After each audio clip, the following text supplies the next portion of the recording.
Ikalabing-anim na kabanata. Muling nabuhay si Jesus.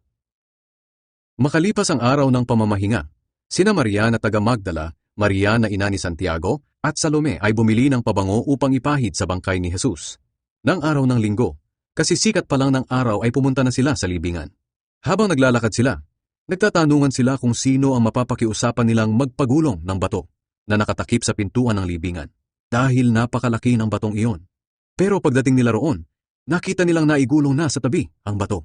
Kaya pumasok sila sa libingan, at nakita nila roon ang isang kabataang lalaking nakasuot ng puti na nakaupo sa gawing kanan. Takot na takot sila, pero sinabi ng lalaki sa kanila, "Huwag kayong matakot. Alam kong hinahanap ninyo si Jesus na taga Nazaret na ipinako sa krus. Wala na siya rito. Nabuhay siyang muli. Tingnan ninyo ang pinaglagyan ng bangkay niya." Pagkatapos sinabi ng lalaki sa kanila, "Lumakad na kayo. Sabihin ninyo sa mga tagasunod niya, lalo na kay Pedro, na mauuna siya sa inyo sa Galilea. Doon ninyo siya makikita gaya ng sinabi niya." Kaya lumabas sa libingan ng mga babae at tumakbo dahil sa matinding takot. Wala silang pinagsabihan dahil takot na takot sila. Maaga-maaga pa ng araw ng linggo nang nabuhay si Jesus. Una siyang nagpakita kay Maria na taga Magdala. Siya ang babaeng may 7 masasamang espiritu na pinalayas ni Jesus. Pinuntahan ni Maria ang mga tagasunod ni Jesus na nagluluksa at umiiyak. At ibinalita ang mga pangyayari. Pero hindi sila naniwala sa ibinalita niyang buhay si Jesus at nagpakita sa kanya.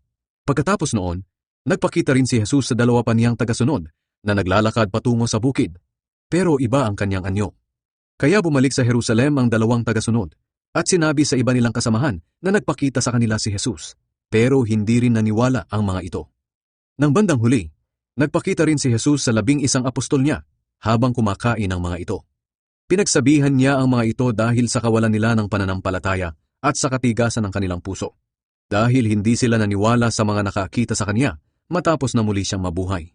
Pagkatapos, sinabi ni Jesus sa kanila, "Humayo kayo sa buong mundo at ipangaral ninyo ang magandang balita sa lahat ng tao. Ang lahat ng sasampalataya at magpapabautismo ay maliligtas, ngunit ang hindi sasampalataya ay parurusahan. At ito ang mga palatandaang makikita sa mga taong sumasampalataya sa akin. Sa pamamagitan ng aking kapangyarihan, magpapalaya sila ng masasamang espiritu. Magsasalita sila sa ibang mga wika. Kung dumampot man sila ng mga ahas o makainom ng anumang lason, ay hindi sila mapapahamak. At gagaling ang mga may sakit na papatungan nila ng kanilang mga kamay." Ang pag-akyat ni Jesus sa langit.